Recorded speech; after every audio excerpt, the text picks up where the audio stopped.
Üdvözlök mindenkit, én Herman Zsófia vagyok, és ez a Zero Művészeti Podcast mai vendégünk, Fazekas Dani.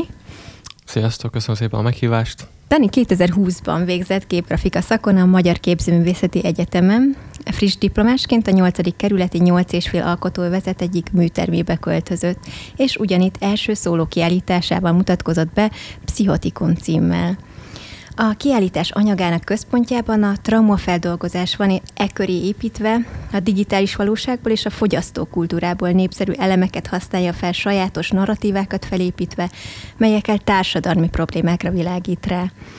Témáinak talán csak technikai frissessége és modern festészete az izgalmasabb, melyeket digitális vázlatok után airbrush-sal és festékpisztolyokkal varázsolja a vászonra. Fiatalkora ellenére már több kiállítás és rezidencia program van mögötte. Maga a festészeti technika is nagyon izgalmas, de az, amit ábrázolni szeretné, ez a társadalmi téma, választásod, kritikai szempont, amivel festesz, hogy ennek mi az eredet története? Hát először is köszönöm szépen a felkonferálást. Hát onnan indítanám ezt a történetet, hogy is ez egy befelé tekintő hozzáállás, ahogyan én festek, egy introspektív. Végül is hát így a gyerekkori élményeimhez nyúlok vissza, amiről röviden annyit kell tudni, hogy amúgy Erdélyből származom. Édesapám egy éves koromban meghalt, és anyukám egyedül nevelt fel, és hát onnan költöztünk, ugye Erdélyből költöztünk ugye ide. Én közben gyerekkoromban 3 évig éltem a nagyszüleimnél, amíg anyukám itt dolgozott. Most azt kell tudni, hogy a fele család román, fele magyar, és én magyar közösségben voltam gyerek, így 7 éves, vagyis éltem 7 éves koromig, majd aztán lekerültem a nagyszüleimhez, akik amúgy csak románul beszéltek, és beraktak egy román iskolába, és hát igazából innentől kezdve kezdődnek a nehézségek, mert én, hogy beköltem a román iskolába, nem tudtam beszélni, viszont a magyar srácokkal, gyerekekkel akartam lógni, akik meg azért utáltak, mert hogy én román vagyok. Tehát kicsit elkezdődött egy ilyen sehova sem tartozás, és majd miután eltett ez a 3 év, ugye akkor kiköltöztem ide, és itt pedig tulajdonképpen ugyanezt fogadott, itt meg én voltam a román, és ez hát okozott bennem szerintem felnőtt koromra egy enyhe ilyen megfelelési kényszert. Arra is ösztökélt, hogy próbáljam jobban megérteni, hogy amúgy kívülről az emberek miért bánnak velem úgy, ahogyan, vagy miért viselkednek úgy, ahogyan. Meg még mindemellé az is hozzá tartozik, hogy ugye, mint mondta anyukám, egyedül nevelt fel.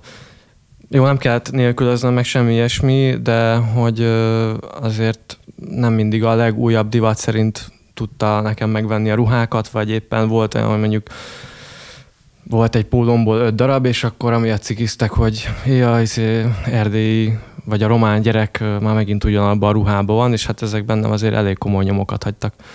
Úgyhogy a társadalmi megkülönböztetés és a kulturális megkülönböztetés és egyéb ilyen dolgoknak a feldolgozása, ez végül is valamilyen szinten. Ez hány éves korod körül volt? Mármint amikor ide amikor a román szülők ja, hát az 7 éves korom és 9 éves korom között. Akkor ez egy meghatározó időszak, mert még ráadásul egy olyan időszak, amikor még formálódik az identitásod, tehát hogy tudom, engem is bántottak gyerekként elég sokat, úgyhogy ismerem az érzést, és nem véletlen, hogy én is a festészetemben ezeket dolgozom föl. Igen, így van, így van. És hát ráadásul ugye pont akkor lett volna leginkább szükségem édesanyámra is, aki amúgy persze hazajárt 2-3 havonta, vagy ilyesmi, de hogy ez nem volt egy egyszerű időszak. A festészethez, vagyis hogy nem is a festészethez, hanem a művészethez mikor kezdtél el hozzányúlni, hogy így segítsen téged a mindennapokban? Hát a tudatos hozzáállás az általános iskolában érkezett, de most, hogy jobban visszagondolok, igazából abban az időszakban, amikor a nagyszüleimnél voltam, akkor kezdtem el rajzolni, csak úgy fánból, csak úgy magamnak. Meg akkor már amúgy született is 1-2 olyan rajzom, ami pont ezt az édesanyámmal folytatott kapcsolatomról, vagy azt dolgozza föl, amit aztán egyébként nem is olyan rég elő is vettem, és csináltam belőle egy újabb változatot, vagy egy képben feldolgoztam. De amúgy általános iskolában, kb. 7. osztályban akkor tudatosult, hogy autótervező szeretnék lenni, ez volt az első. És ami nagyon feltűnt nekem a festményeidben, az az, hogy rengetegszer visszanyúlsz egy ilyen gyerekkori mozdulatokhoz, vagy festői gegekhez, mondjuk így, hogy ezek a saját rajzaidból emeled ki, vagy inkább csak arra akarsz utalni, erre a gyermeki énre, vagy erre a naivitásra? Fú, hát ennek amúgy így több aspektusa is van, hogy maguk így a gyerekrajzok, vagy akár az, hogy rajzfilmekből konkrét elemek vannak ugye beemelve, vagy appropriálva. Hát azt szoktam mondani, hogy attól függően, hogy milyen médium van megjelenítve, egy adott esetben az önmagában hordozza azt is, hogy önmagában az is már egy helyi értékkel bír, vagy az is egyfajta szimbolika, hogy mondjuk nem digitális hatású, vagy festői megoldással van valami ábrázolva, hanem mondjuk egy esetleges kézirajzzal, ami ugye a gyermekkort idézi, tehát konkrétan szóval nem csak amiatt gyerekrajzos már, hogy ez egy ilyen formanyelvem, hanem mert konkrétan a gyermekkorra akarok visszautalni, vagy nem azért Miki egérkéz, vagy nem is tudom, vagy Miki egér, vagy bármilyen rajzfilmfigura, mert hogy milyen jól néz ki és poppos, hanem mert az is lehet, hogy valahova a távolba nyúlik vissza időben. Ha már itt a Miki egérnél tartunk, akkor a motivumrendszeredről egy kicsit beszélsz, hogy mennyi minden megjelenik a képeken? Amikor elkezdtem komolyabban belemerülni így az egyetem után a festésbe, akkor tulajdonképpen hoztam egy döntést, hogy szeretném, hogyha digitális hatásúak lennének a képeim. Tudom, ez most így furcsán hangzik, de valahova lehessen kötni, valamilyen horizonton lehessen elhelyezni azt, amit csinálok. És hát tulajdonképpen ezt nevezhetjük posztdigitális festészetnek akár, vagy hogy valami olyasmiből kezdtem elindulni, mert hogy ugye én 90-es években születtem, voltak valamilyen játékok, amiken játszottam, amik mondjuk a gyerekkoromat idézik, szóval vannak bizonyos olyan motívumok, amik nekem személyesen fontosak voltak, és akkor ezeket lehet idézni, amik amúgy önmagukban hordoznak bizonyos jelentéseket, mint mondjuk például a Super Mario-ban, hogyha van egy zöld alagút cső, akkor annak az a funkciója, hogy a felszínről lejuttat a föld alá egy másik szintre, vagy esetleg kijön belőle egy húsevő növény, és akkor meghalsz. És akkor innentől kezdve, hogy mondjuk ez rá van téve egy képre, és afelé halad egy figura, akkor nyitva van hagyva a képnek a további értelmezés, hogy most, hogyha afelé halad a figura, ami ábrázolva van, akkor most vagy a halálába szalad, ugye, vagy éppen minden megváltozik majd utána körülötte. Szóval ezért jó ezekkel játszani, vagy ezért élveztem, mert ha önmagában azt olvasod ki belőle, hogy a saját kontextusában az mit jelent, és kb. Így matekosan kicsit így összeadod azzal, hogy a többi elem mik a kölcsönhatások, akkor izgalmas jelentést ad ki, és szerintem szűkíti is egy kicsit azért így az értelmezési lehetőséget, vagy hát kicsit így a banalitás felé sodorja el, ami valahol így kicsit szándék is lenne, hogy minél jobban átjöjjön, amit szeretnék mondani. Hogy leegyszerűsíted a képi világot, arra gondolsz? Hát is, de szerintem, ha van egy konkrét elem, aminek van egy konkrét jelentése, ami a digitális kultúra, vagy a popkultúrából, vagy a digitális világból ki van emelve, szerintem az segít egyértelműsíteni, legalábbis én ebben reménykedtem. Aztán lehet, hogy ez nincs így, ez valahol egy szándék. Ha már így a digitális vonzatáról beszélünk, hogy nem csak az érzet van, hanem hogy egy nagyon modern technikával dolgozol, hiszen nem ecsetet használsz, hanem airbrush-t, és hogy ez engem mindig is érdekelt ez a technika. Mi a folyamat módja, tehát hogy hogyan jut el a gondolatod a vászonra végeredmény. Ennek a folyamatát le tudnád írni nagyjából? Hát igen, ez is érdekes, hosszú sztori, mert alapjában véve általában van egy gondolat, amit szeretnék ugye kifejezni, és akkor ahhoz gyűjtök motivumokat, amik hát vagy rajzolok, vagy digitálisan fotókat gyűjtögetek. És abban az esetben, hogyha ugye fotókat gyűjtögetek, vagy esetleg elkezdek 3D-ben tervezni, mert ez is előfordul azért elég gyakran, akkor azt szeretném a vászon is leképezni, tehát ha digitálisan történik a gondolkodás, akkor digitális legyen a hatás is. És akkor ezt úgy tudom a legtökéletesebben elérni, hogy van egy plottervágógépem, amit a grafikai iparban, nem tudom, lehet ezt így nevezni, használnak végül is fóliavágásra, tehát ilyen matrica tapadó fólia vágására, tehát ez egy vektorosan irányítható gép, amiben van egy kés, és méretarány szerint, amit én megadok neki, azt úgy belevágja a fóliába, hogy én szeretném, és akkor ezzel vágok magamnak mindenféle maszkoló fóliákat, amivel ilyen tűéles körvonalakat tudok létrehozni. Ezeket a fóliákat Photoshopban tervezed meg? Vagy hogyan kell elképzelni magát a tervezést? Vagy hogyan küldöd ki erre a programra, hogy vágja meg ez a gép?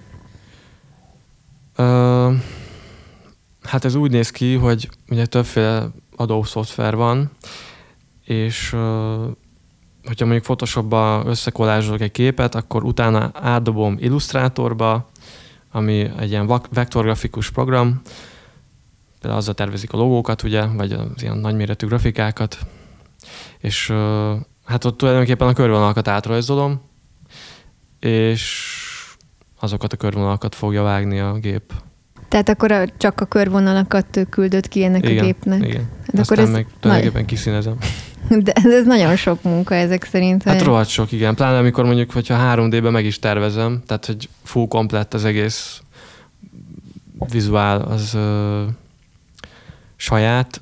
Tehát akkor általában van egy olyan lépcső, hogy rajz, a rajzból átviszem 3D-be, a 3D-ből átviszem ugye vektorosan körvonalakkal Illustratorba, meg körberajzolom, utána kivágom fóliába, fölragasztom a fóliát a vászonra, kiszedem azokat a darabokat, amiket először a háttérben, tehát így lérekbe építem föl, a háttérbe megfestek, előveszem az airbrush-okat, a pisztolyokat, megfújom, leszedem a fóliát, fölrakom a következő réteget, megint leszedem azokat a dolgokat, amiket ki szeretnék tölteni, és akkor megint azt is megfestem, és hát így. De mennyi egy képnek az elkészítési ideje így? Hát tervezéssel együtt? Tervezéssel együtt, igen. Tervezéssel együtt. Általában nem szokott érdekelni ez engem, hogy ki mennyi idő alatt, mert lehet zseniális munkát 5 másodperc alatt is létrehozni. De azért ez mégis egy érdekes dolog, hogy hát tulajdonképpen rétegenként haladsz a vásznon. Tehát ez elképesztő munka. Hát a tervezés az ilyen 2-3 naptól 5 napig bezárólag is eltarthat akár. De mondjuk, hogy legyen 3 nap, ha valami komplexebb, és kivitelezés az, hát a minimum ott is a 3 nap, és a maximum az ilyen 2-3 hét. Szóval mondjuk, hogy átlagosan legyen egy 1,5-2 hét egy ilyen középnehéz képnek a megvalósítása. Most például egy konkrét képet kérdezek tőled. Ott van ez a Mickey Egér a gyroszos húsban benne. Ugye annyira élethű ez a hús, hogy elképesztő, meg akarnám fogni, hogy ez mintha fotó lenne. Azt tényleg az egészet végig ezzel az airbrush-os pisztollyal készíted el? Igen, na az például csak a hús darab, az egy hét munka volt, mint az airbrush-olás. Elképesztő tényleg, de hogy azt ennyire tudod irányítani ezt az eszközt? Hát muszáj, igen. És mennyi idő volt, míg megtanultad ennek a használatát?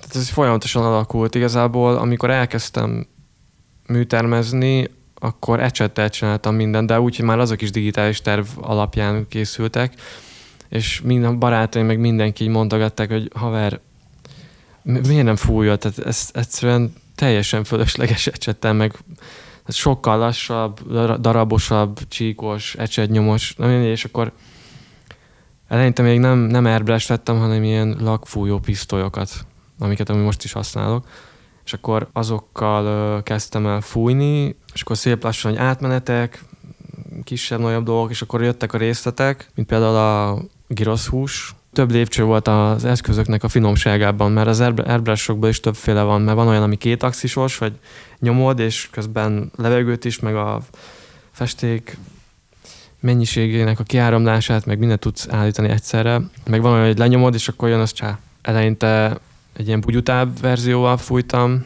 az érméket. Szerintem a hús az utána jött. És akkor utána a gyroszhúshoz, amikor tudtam, hogy finomabb részletekre is szükségem van, akkor vettem egy ilyen modellfújó eszközt. Most, amin így agyaltam közben, hogy ez akkor nagyon sok felszereléssel jár, meg gondolom el is vagy zárva, hogy ne legyen, meg maszkot is hordasz közben. Igen, teljes páncélzat, szemüveg, maszk. És voltál kint Angliában ugye egy rezidencia programon, nem tudom, ez pontosan mennyi ideig tartott meg, ez egy ösztöndíj keretén, pályázaton keresztül jutottál oda ki? Hogy mivel járt ez a lehetőség? Csak most amire gondolok az az, hogy mindent vinned kellett magad, az egész felszerelésedet oda ki Angliába? Hát az durva lett volna, de hát az először is úgy volt, hogy rám írt ez a galéria Instagramon, hogy van nekik egy rezidencia programjuk, amit nemrég indítottak, és hogy nem lenne kedvem menni. Tehát igazából nem egy ösztöndíj volt, hanem így egy ilyen random megkeresés. Én meg így csodálkoztam, és hát mondom és akkor végül is belementem.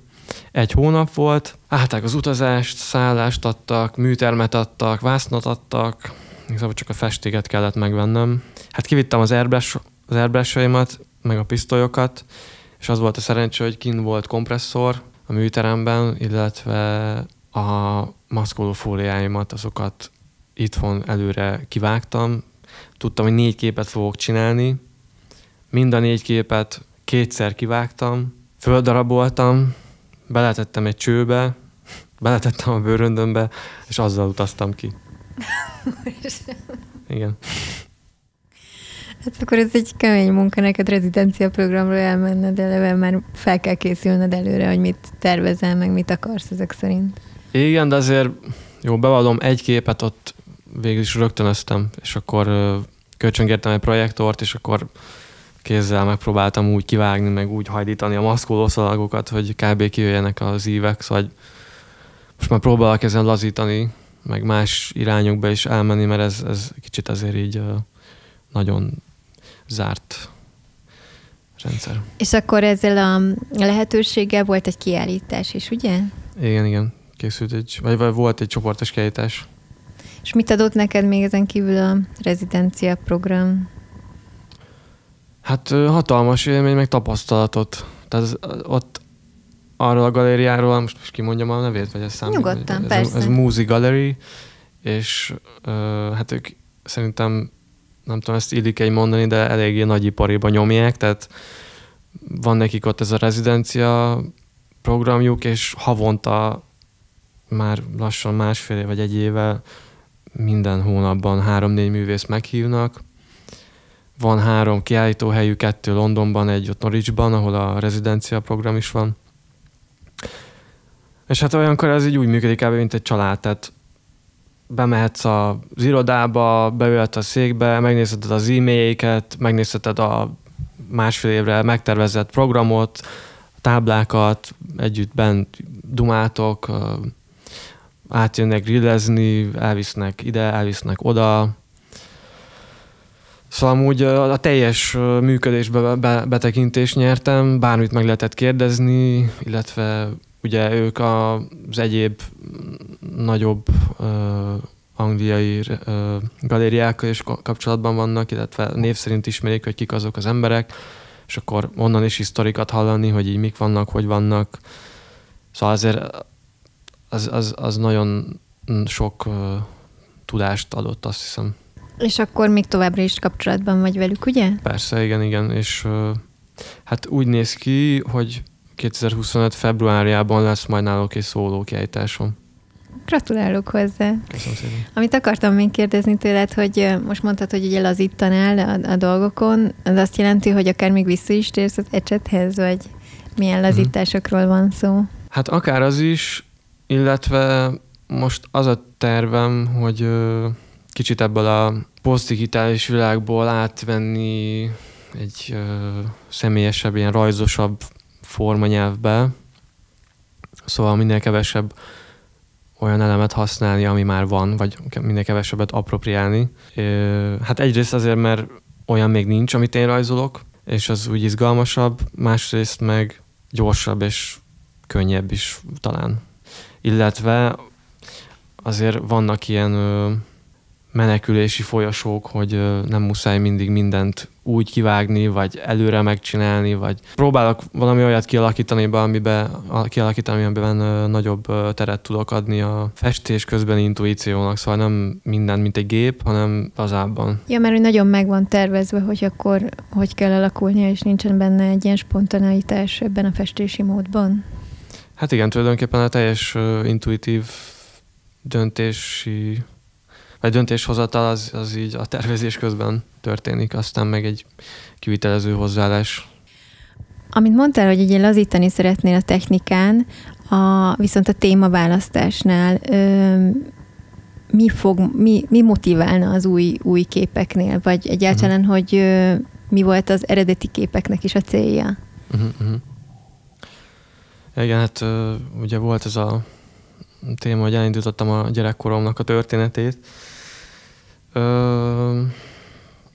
Hát tulajdonképpen nekem az a célom ezzel az egésszel, vagy hogy alapjában véve részben azért festek, vagy azért csinálom ezeket a képeket, hogy ösztökéljem az embereket rá, hogy jobban odafigyeljenek magukra, meg a környezetükre, vagy arra, hogy egymással hogyan bánnak, vagy magukkal hogyan bánnak, vagy hogy esetleg hogy jobban figyeljenek magukra. Mert tök fontos szerintem az embernek a mentális egészsége, és hogy azzal törődjön. És most így, ahogy idősödöm, én is egyre inkább kezdek magammal ilyen szinten foglalkozni, és hát csomó olyan társadalmi problémát, meg lélektani problémát látok. Lehet ezeket vizsgálni kis léptékben, egyéneket vagy bizonyos helyzeteket nézve, meg lehet ezt nézni nagy gépezetként is, tehát társadalmi szinten. És akkor tulajdonképpen valami ilyesmivel próbálkozom, hogy hogyan hat mondjuk a fogyasztás az emberre, vagy az a sok információ, ami ugye mindenhonnan ömlik ránk, és nézzük a social médián, hogy mennyi mindenre szükségünk lehetne, de amúgy igazából nincs, és akkor próbáljuk magunkat mindenféle dologgal körbevenni, ami igazából csak eltereli a figyelmünket magunkról, meg menekülni mindenféle dologba, és ezekre oda kell figyelni, hogy helyett inkább tegyünk fel magunknak kérdéseket, vagy menjünk el terápiára, vagy bármi ilyesmi. Tehát akkor a mentális és a szellemi aktivitásra ösztönzöd az embereket, gyógyulásra? Hát végül is igen, meg hogy ne féljen elővenni a problémáit végül is, vagy felvállalni önmagát, vagy hogy egyszerűen nem meneküljön a problémái elől. Például a Mickey Egeres giroszhúsos képemnél maga erről a festő életmódról, amit én élek, legalábbis azt kell tudni, hogy kb. Ilyen napi 10-12 órákat benn vagyok a műteremben, és egész nap festek, vagy valahol valakikkel éppen megbeszélést tartok arról, hogy milyen kiállítás hol kéne csinálni, vagy nem csinálni. És szóval egész nap benn vagyok, és se főzni nincs időm, se semmit se csinálni legtöbbször, mert annyira beránt az egész folyamat. És elég gyakori, hogy ilyen éjfél, 1-2-3 óra körül megyek haza, vagy jut eszembe, hogy esetleg enni kéne, vagy ilyesmi. Hát gyakran beleszaladtam ilyen giroszozásokba. Olyannyira, hogy egyszer rossz is lettem már, mert már annyi giroszt tettem. És jó, azért sokkal többet szoktam agyalni egy képen, de ez a giroszos kép, ez így egy másodperc szöredék alatt így bevillant, hogy mindenki mondogatja ezt a patkányosos giroszt, hogy a blahás patkányosos giroszt, tudod, és így fölröhögtem magamba, és mondom, ezt meg kell csinálni. És hát ez bármennyire is vicces, vagy humoros, vagy nem is tudom, de közben meg ez is ugye egy jelenség, egy életmód, szóval valójában ez egy halálkomoly dolog, hogy kb. Kizsákmányolod magadat, mert egész nap csak dolgozol, munkamániás vagy. Szóval ez nem csak az én esetem, tehát ez szerintem százezrek vannak így ebben a helyzetben, hogy nem azért, mert akarja csak, hanem mert rá van kényszerülve, hogy mondjuk ilyen életmódot éljen, és az, ahogyan étkezik, az árulkodik az életszínvonaláról egy bizonyos embernek. Szóval ez a kép, ez végül is ezt akarta reprezentálni, ilyen humoros módon. Mert hogy ugye a Mickey Jagger figurát általában ilyen konzum szimbólumként használom, tehát fogyasztás. És akkor a Mickey Jaggerről azt kell tudni, hogy ez egy 100 éves történet, tehát ilyen popkulturális ikon, szimbólum, mindenki ismeri. Hát, hogyha kicsit le akarom antropologizálva bontani, hogy mi is ez a karakter pontosan, vagy hogy mi is az a Mickey Jagger, akkor ő csupán csak egy egér amúgy, tehát egy egér megrajzfilmesítve, és hogyha végig gondoljuk, hogy egy egérnek milyen élettani szükségletei vannak, akkor az első, ami nekem eszembe jut, az az, hogy folyamatosan rágnia kell, mert hogy nőnek a fogai, és hogyha nem rág, és nem koptatja a fogát, akkor meghal, mert kb. Szétrobban a feje. Kis túlzással. Tehát neki kb. Eleve elrendeltetett, hogy folyamatosan rágnia, zabálnia, ennie kell, tehát fogyasztania átvitt értelemben. Szóval mindamellett, hogy a popkultúrában nagyon sokszor így jelen van, meg egy ilyen ünnepelt valami szinte. Emellett nekem ezért is nagyon szimpi volt, mert hát végül is egy kártékony élősködő, ami folyamatosan zabál. És hogyha a konzumerizmust kritikai szemlélettel akarom kisarkítva elmagyarázni, akkor végül is a folyamatos zabálásról és fogyasztásról, vásárlásról és ennek a ne továbbjáról szól, tehát szerintem ezt nem is kell magyarázni. Úgyhogy én ezért használom a Mickey Jaggeret csomó esetben. Nagyon sok képeden visszaköszön. Hát igen, az első gépemen, a kenyeres képemen használtam, amikor egy ilyen kenyérveknit sárga zsinoron belógott egy Mickey Jagger kéz. Hát ott mondjuk megint egy kicsit más aspektusa van, mert ott inkább így a nyugatot, meg a tőkészséget akartam ezzel szimbolizálni, meg az, hogy önmagában a nyugati kultúra, mert hogy ugye maga a Mickey Jagger ez egy nyugati termék végül is, mi meg azért annyira nem vagyunk itt Magyarországon, nyugaton. Hát az a kép mondjuk kicsit az is így a kizsákmányolásról szól, csak a művész, mint létforma jelenik meg, mert ezek a kenyerek reprezentálják azt, hogy a művészetem, a kenyerem, az kettőt jelenthet.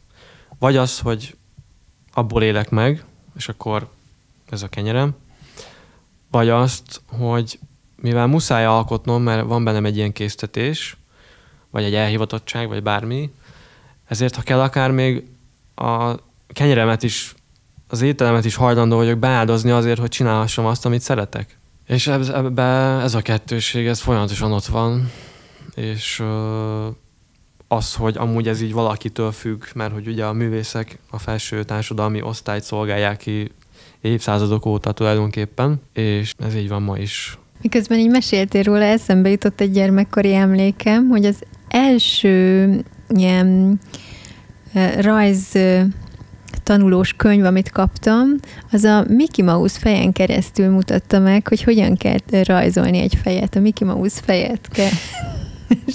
Az se rossz.